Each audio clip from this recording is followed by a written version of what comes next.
Welcome back to Picture Breakdown.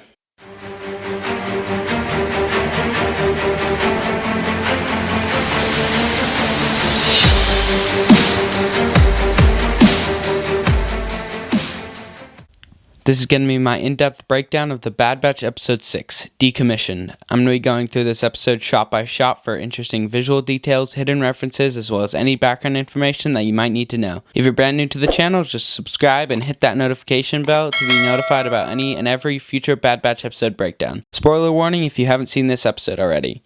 Before we get into it, I'd like to give a quick thank you to all of you for pushing me to our first of hopefully many benchmarks of 100 subscribers. Alright, let's get right into it.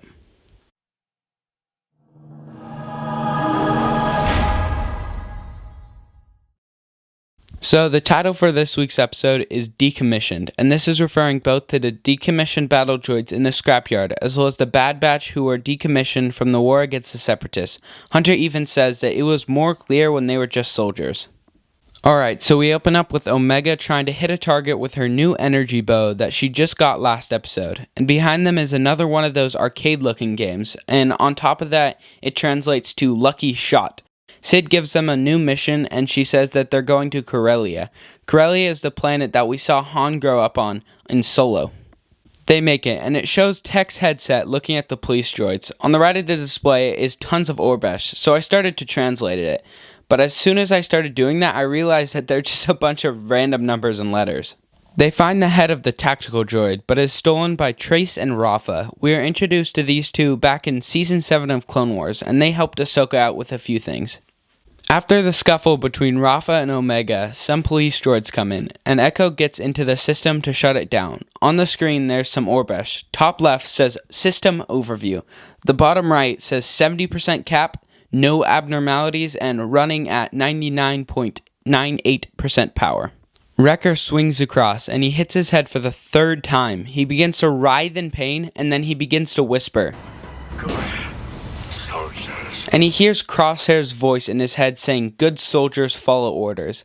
This is an outright confirmation of what I theorized last episode, that Wrecker hitting his head all those times activated his inhibitor chip.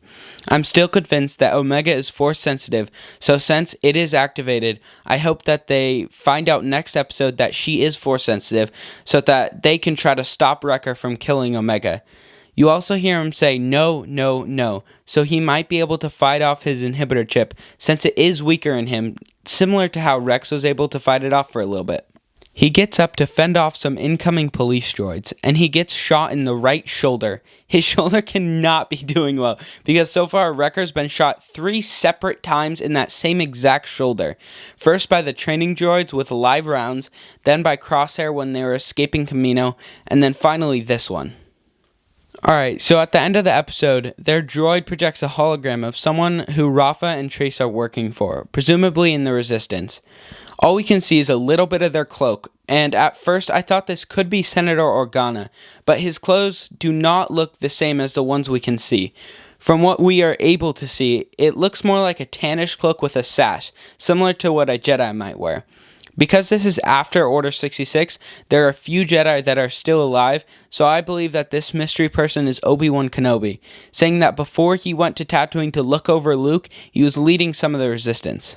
Quite a bit was actually added to this episode. It started out with the Martez sisters, some familiar faces from Clone Wars. Then Wrecker hit his head and whispered, "Good soldiers," setting in stone that his chip was actually activated. Then finally there's the case of the mystery person on the hologram. Pacing through this episode was really well done, keeping a lot of good action through it, and overall I just really enjoyed it. I can't wait to see what's going to happen now that Wrecker's chip was at least partially activated, and I'm excited to see who this mystery person is. Make sure to like, subscribe, and hit that notification bell to be notified about any future Bad Batch episode breakdowns. And I'm also going to be doing breakdowns for each Loki episode starting this upcoming Wednesday. Put down any questions or comments you might have down in the comment section, and let me know who you think the mystery person is. If you know someone who might enjoy these, consider sharing this with them. Thanks so much for watching, and I'll see you in my next breakdown.